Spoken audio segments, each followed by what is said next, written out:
Assalamualaikum warahmatullahi wabarakatuh. Perkenalkan, nama saya Mita Juliana, NIM 594, saya dari kelas Hukum Ekonomi Bisnis I. Pada kesempatan kali ini, saya akan sedikit menjelaskan mengenai materi hukum perusahaan. Hukum perusahaan adalah semua peraturan hukum yang mengatur mengenai segala jenis usaha dan bentuk usaha. Perusahaan sendiri adalah segala bentuk usaha yang menjalankan setiap jenis usaha yang bersifat tetap, terus-menerus bekerja, berada, dan didirikan di wilayah negara Indonesia dengan tujuan untuk memperoleh keuntungan atau laba.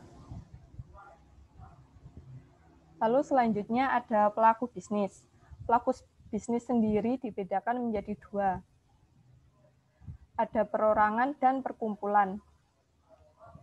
Perorangan sendiri tentunya hanya satu orang yang menjalankan bisnisnya, sedangkan perkumpulan terdiri dari beberapa orang. Perkumpulan dibagi menjadi dua lagi, yaitu ada bukan badan hukum dan badan hukum.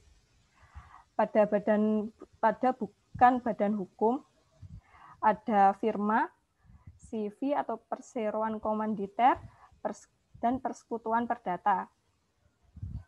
Yang pertama, firma.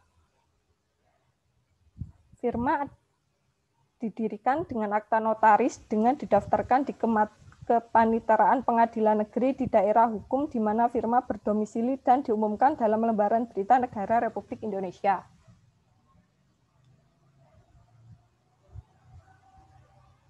Lalu ada ciri-ciri firma.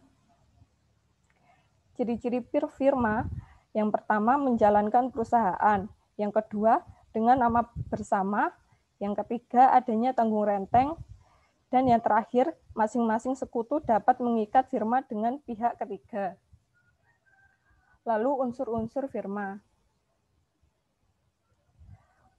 Unsur-unsur firma sendiri ada menjalankan perusahaan dengan nama bersama, pertanggungjawaban sekutu yang bersifat pribadi secara keseluruhan terhadap segala perikatan firma.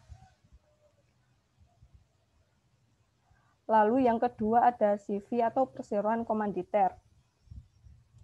Menurut pasal 19 KUHD, CV adalah suatu perseroan untuk menjalankan suatu perusahaan yang dibentuk satu orang atau beberapa orang persero yang secara tanggung-menanggung bertanggung jawab untuk seluruhnya. Macam-macam firma CV. 1. Ada CV diam-diam. 2. CV terang-terangan. 3. CV dengan saham.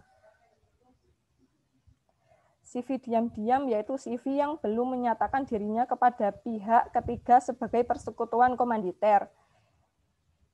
Lalu CV terang-terangan yaitu CV yang sudah menyatakan dirinya kepada pihak ketiga sebagai CV. Dan yang terakhir ada CV dengan saham, yaitu CV terang-terangan yang modalnya terdiri dari saham-saham. Lalu yang ketiga ada persekutuan perdata. Persekutuan perdata merupakan perkumpulan yang didirikan atas dasar perjanjian yang bersifat konsensual atau kesepakatan para pihak. Dalam pasal 18 BW, perseroan perdata adalah suatu persetujuan antara dua orang atau lebih yang berjanji untuk memasukkan sesuatu ke dalam perseroan itu dengan maksud supaya keuntungan yang diperoleh dari perseroan itu dibagi di antara mereka. Lalu dalam pasal 1619 BW, semua peraturan perdata harus ditunjukkan pada sesuatu yang halal dan diadakan untuk kepentingan bersama para anggotanya. Masing-masing anggota wajib memasukkan uang, barang, atau usaha ke dalam perseroan itu.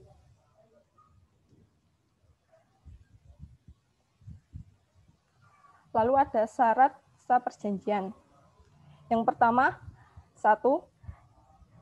Tidak dilarang oleh hukum. 2. Tidak bertentangan dengan kesusilaan dan ketertiban umum. Dan yang terakhir ada kepentingan. Lalu badan hukum. Badan hukum sendiri terbagi menjadi 3 perusahaan. Yang pertama ada perseroan terbatas, koperasi, yayasan.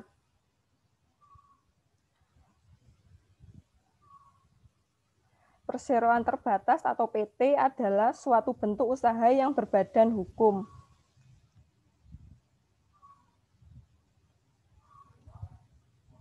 Menurut pasal 1 huruf I Undang-Undang Nomor 40 Tahun 2007 yang dimaksud dengan PT adalah sebagai berikut. Badan hukum yang merupakan persekutuan modal didirikan berdasarkan perjanjian, melakukan kegiatan usaha dengan modal dasar yang seluruhnya terbagi dalam saham dan memenuhi persyaratan yang diterapkan dalam undang-undang ini. Unsur-unsur dari PT. 1. Badan hukum. 2. Didirikan berdasarkan perjanjian. 3. Melakukan kegiatan usaha. 4. Modal dasar. 5. Memenuhi persyaratan undang-undang.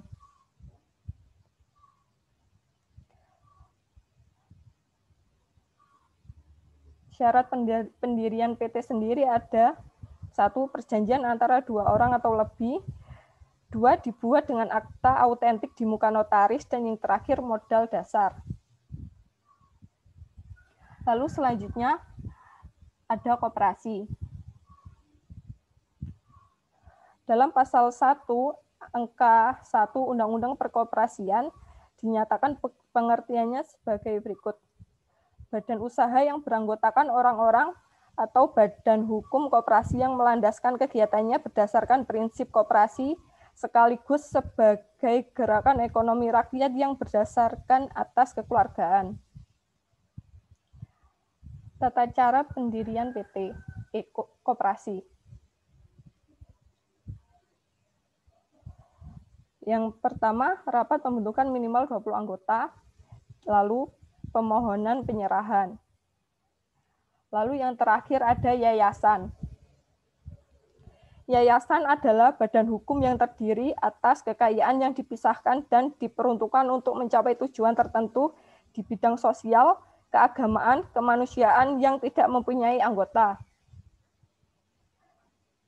Lalu tata cara pendirian yayasan sendiri.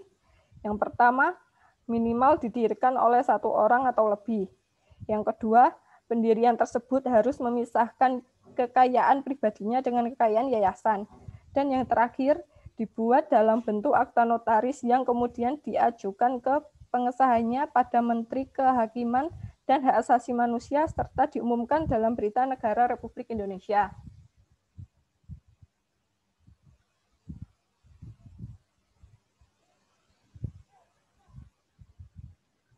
Mungkin sekian yang dapat saya sampaikan mengenai hukum perusahaan ini. Jika ada salah kata, mohon maaf.